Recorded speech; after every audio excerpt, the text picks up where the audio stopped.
Hi everyone, it's Rachel and Anthony. Hello. From Don't Crop Me Now.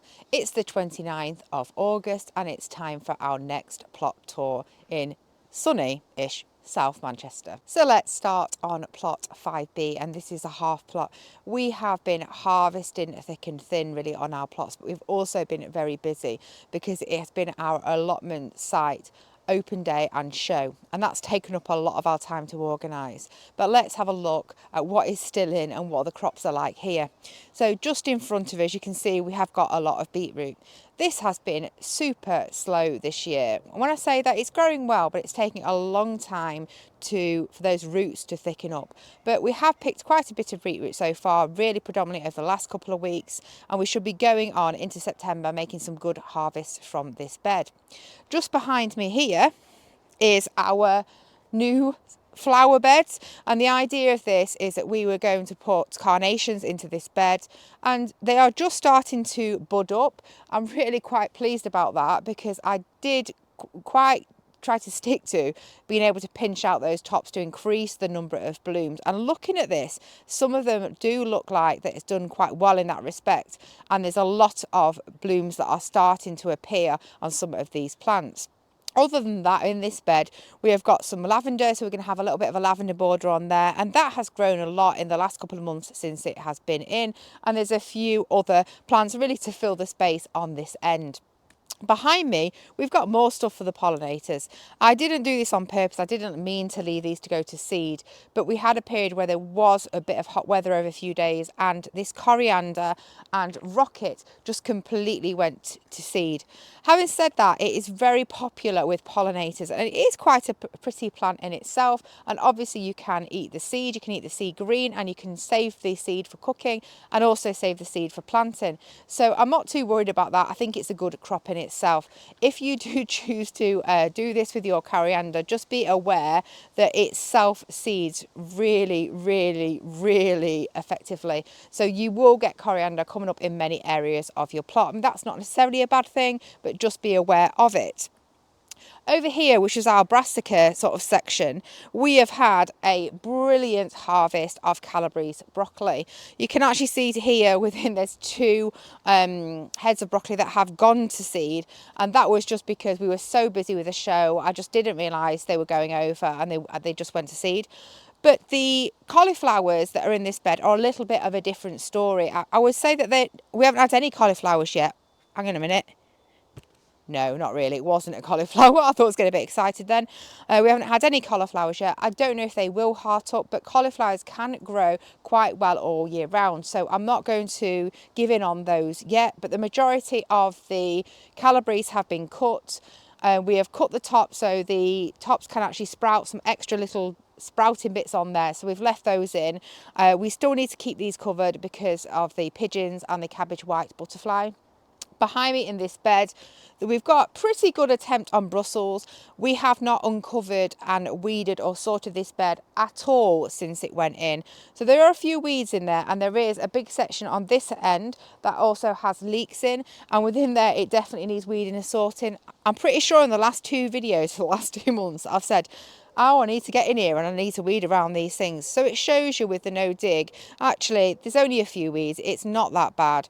But I do want to get in there and tidy up. It's a really good thing to do at this time of year, is to look if you've got any leaves that are yellowing on the bottom of the plants and to take them out, because they are the bits that really attract the slug damage, and you can really reduce those habitats for slugs as well by taking out those dying, yellowing and overwintering leaves. So I do need to do that around these plants to allow them to continue to grow, because some of these are going to be in right through to maybe Christmas and beyond into next spring. These red cabbages are starting to heart up now, which is good. We tend to use these predominantly to make a sort of pickled cabbage, so I don't plant too many of these because we have other cabbages to eat as well. But they are looking like they are forming, small sort of hearts at the moment, which is great. It means that we should be able to pick them in time before the frost and get those pickled for winter use. The black hoppy beans are really starting to dry out now. In fact, some of the ones that are right in front of me are pretty much dry and ready to harvest. If you are growing beans to dry, do make sure that they get to that nice crispy dry stage on the plant like this. even when these have dried on the plant, I still stick them on a tray at home for a good couple of weeks to dry. But as you can see, these pods are looking like they are completely crispy, dry, with these beautiful little black beans. We've started to use some of these cold frames as well. We took loads of strawberry runners last weekend and we put them in the cold frames to overwinter, and we'll be using them to make another large strawberry bed, probably on plot 4. We are really starting to approach sort of peak fruit harvest time. This conference pear tree is looking really good, and there's lots of really large pears on this tree. These won't be ready for, I should think, a good number of weeks yet, but we have been harvesting a lot of other sort of tree fruit so far. We're not going to look inside the greenhouse this month, but hopefully you can see behind me there are a lot of fruit that is set and lots more flowers. We planted these chilli plants later than we normally did, and also they were a little bit set back by having a lot of green fly, but this seemed to have catched up, and I do think we will get a good harvest from these moving into September and October to November. So we're now on to plot 4, and we've shown these parsnips that we let go to seed quite a few times. They are still dropping even more seed absolutely everywhere. I really need to get these down now. We have collected a huge amount of seed that will be for planting, that we will share as part of our community plot on our allotment ground. There are so many that they are now starting to sprout all between the slabs on our patio, which isn't great, but let them germinate now and the frost will kill them off. I'm sure we will be getting parsnip seeds germinating in spring are plenty in this bed, but they're easy to pull out, so it's not the end of the world. Let's have a look at what else we've got in here. We had some really late onions that I put in here. I have not harvested them yet, but they are just starting to die down and they're just quite small at the moment. And behind here we had a load of sunflowers. Some of the sunflowers in other parts of the plot are looking really good, but these squirrels have most certainly found these. And I was actually sitting in the summer house the other day and I saw squirrels climbing all the way up here and then just nibbling all the seeds from here. So there are no seeds for collection on this because the squirrels have eaten every single one. But you got to let nature win and have a bit of those harvests too. Behind me we have some really late broad beans that I put in, and these have definitely got a disease called chocolate spot, which you tend to get in the damp weather, but they do have beans on, so we will get a harvest from this. I didn't think we were going to get anything, but there's definitely a good few meals here, so it was worth us putting them in just an empty space that we had that wasn't filled late during spring. The multi-sown leeks are looking particularly healthy actually in this bed. We'll have a quick look at a close-up of this and you can really see how there are 3 to 5 leeks each station. At the moment they are a good ½ inch in diameter and we're still really in summer, so by winter I think we're going to get some really good harvests off these leeks. The giant sunflowers are certainly giant. I'm about 5'3", 5'3.5" actually, and you can see that they are towering above me, so I imagine they're probably over about 10 foot. These are planted right next to this massive Bramley apple tree, so they're not really going to get huge amounts of water. I know we give a lot of seeds away on our allotment ground and some people definitely have bigger sunflowers than we do, so these giant strains, this one is called a Mongolian giant, will grow really big, really without any sort of pandering to them. So we've just got a frame and look what we've got by sticking right in an area with very little water. This is a strawberry bed that we took all of those runners off, and they're a variety, and we'll put the name, begins with E, on the video, but they grow really nice and tall and their fruits sit really proud off the ground. This bed is looking brilliant now. So these runners went in last spring from last September, so hopefully we'll get lots of new runners for next year, but also this bed will be on really good high yield for next season. Just behind me you can see our autumn raspberry plants, which are completely covered in raspberries. We really need to get picking those. We had to tie those up because they had got to the point where they were falling over everywhere. This is something that happens every year. I never get them tied up early enough, so we have to go in afterwards and pick them all up and tie them up. But I say I'm going to do things and I don't get around to them. That's the way really with gardening. But as you can see, there are a lot of fruits on here. The lavender is coming to an end, and it's coming to the time where you should start thinking about pruning your lavender.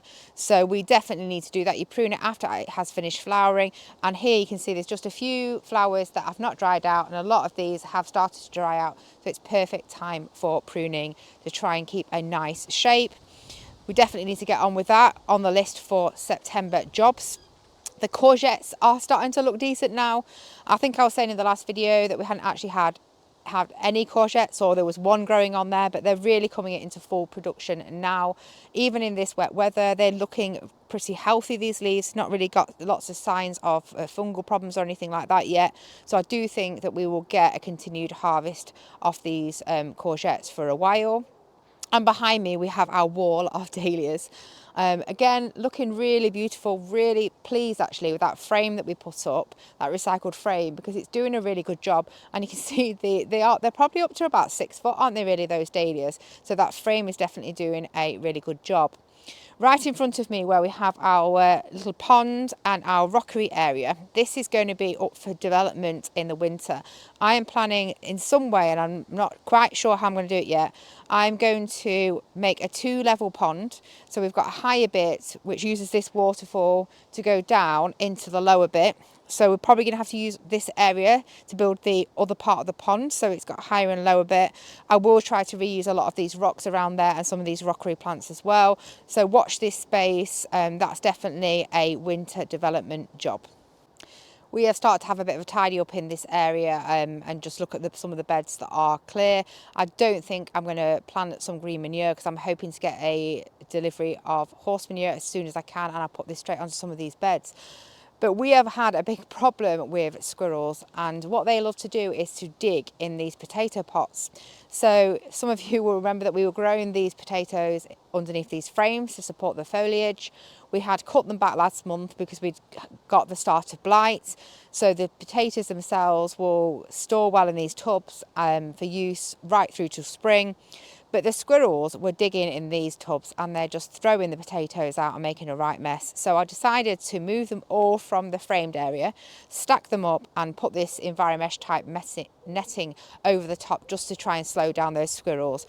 And as it starts to get cold, we will need to get these potato tubs into the polytunnel or greenhouse to protect them from frosts. But I think that will do the job with the squirrels for now.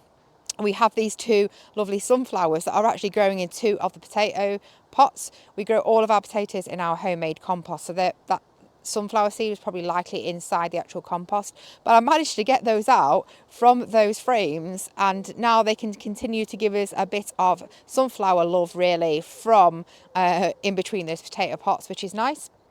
Right behind me, I still have this crazy enough spring cabbage bed, and I've been said a lot, probably for the last 4 videos, oh, I need to take this out and just put it on the compost. But these cabbages seem to be randomly just starting to heart up, so I haven't taken them out yet. There's another 2 here at the back, probably 3 that are hearting up now, so I'm just going to leave them. I did collect the seed that had been drying off from this one, which was really good yesterday as well. And on this side, we have got carrots. And I think these are the best carrots we've had in absolutely ages. They look really good. They are starting to sort of thicken up into decent sized roots now. And we have got a good 6 foot, probably 7 foot at least actually, length rows of carrots. So this should be a large harvest, and they can stay in the ground as well over winter. So I think we will continue to eat these right through to next spring. So I'm really happy about this. This sort of flimsy carrot root fly barrier, which we had to use because we forgot to move our main carrot root fly barrier from around the parsnips. You know what, as much as I thought it was a bit flimsy when we got it, it's done the job and it's all right.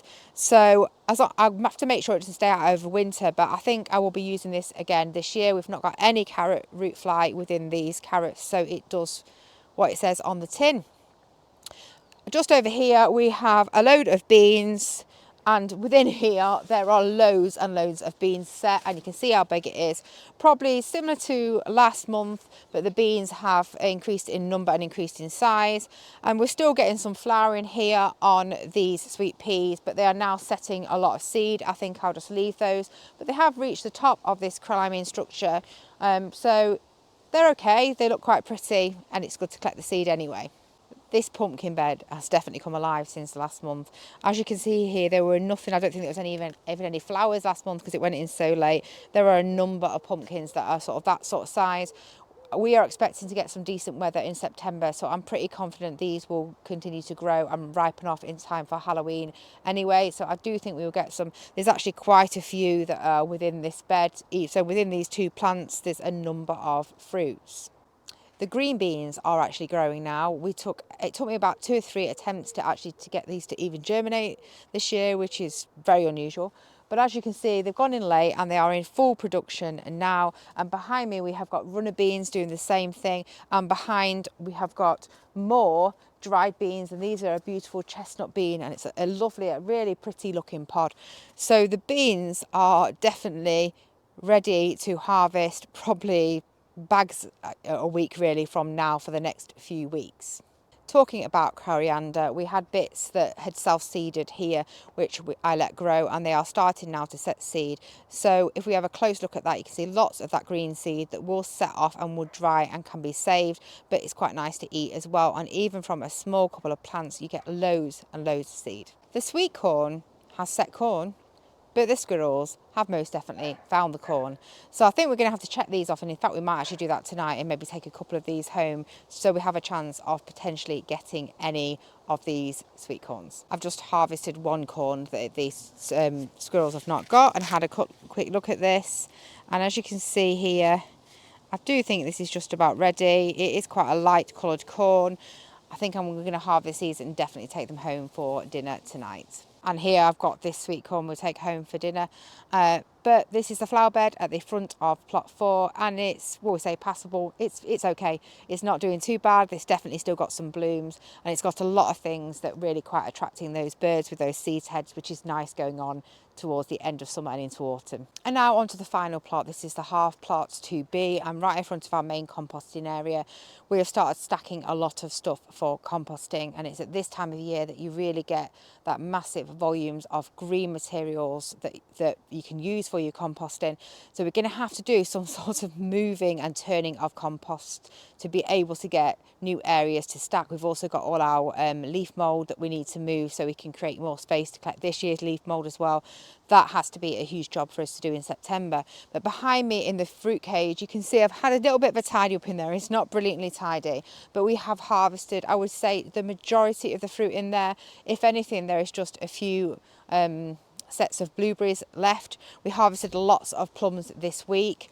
But the trees that are just outside the fruit cage are still ready for harvest, so let's have a look at those. There's certainly lots of figs left behind me, which we have been harvesting really regularly.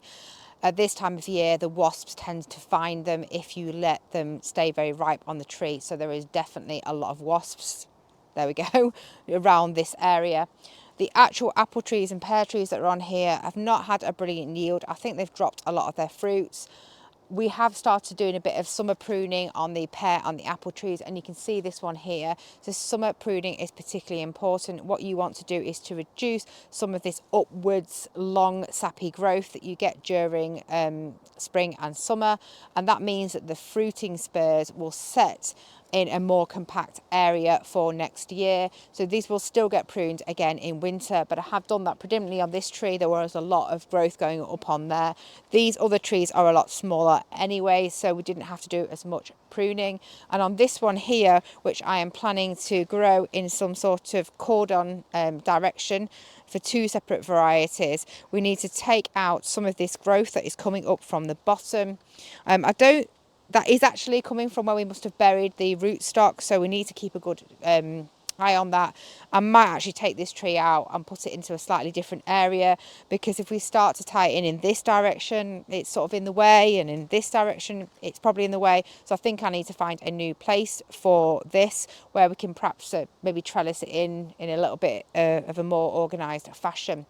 And we still need to get that massive cherry tree down, which has been on our list of things to do all year. You can't prune your stone fruits. This is probably the very last end of the point for pruning stone fruits. As this wet weather approaches, I probably personally wouldn't do it, but if you get a bit more dry and sunny weather towards September, possibly you have to use your own judgment on that. But we do need to get that tree out. Because I know I'm going to take most of it out, I'm not really too worried about that we're going to cut it down in winter. So that will be an autumn or winter job now. I think we've just been too busy. but that whole tree is going to come out, and we will need to do significant pruning on this fig. We have to do that every year because it is a really large plant, and it will get up to probably about 8 to 9 foot at the moment, and we really need to keep ours to about 6 to 8 feet to keep within the rules on our ground. So that needs to come down again this winter, and we'll have to keep a really good eye on that tree. And that is our fruit area. The last thing we have got is the polytunnel, so let's look in there. I should have renamed this polytunnel the basil polytunnel. I think I mentioned that last month. I have not watered in here at all. So you can see that things are getting a bit dry and are going to seed, but I think we'll just harvest a load of this basil over the next couple of weeks, and I will get it all into pesto, probably predominantly, and get that in the freezer. The odd few little chili plants that we had left in here are starting to grow plants, but they've got a little bit of green fly. Again, that's probably because the plants are struggling a bit because they've not been watered. So I probably should get on with the watering in here. The only other thing that we've got in here is this apricot tree, which again, it's not the time to really be pruning these trees. I'm a little bit undecided because when we put this tree in here, we did not plant this inside a pot, and these can grow quite big. So I do think when this dies down over the winter, we might need to move this tree and get it into a big 100-litre pot and then bury that back in here. So I might do a little bit of pruning when I do that, even though it's over winter. It's a risk, but we need to do something about this tree not being in a pot before it gets even bigger. And hopefully next year, you can see where I have done some pruning. We've got some new growth. There's not too much upward growth. I think I'm going to tie this bit in here anyway and sort of tie it in this direction, and then try and keep most of it in, fanning out in that way. So there's not much else in here at the moment. I am planning to get some stuff in here over winter, over the next month, certainly at least in 2 of the beds, so we get perhaps a lot of oriental greens, I think, and those sorts of things for those winter months. So if you've enjoyed the video today, please like, comment and subscribe. It only takes a minute, but it really helps our channel. Take care, everyone. Bye. Bye.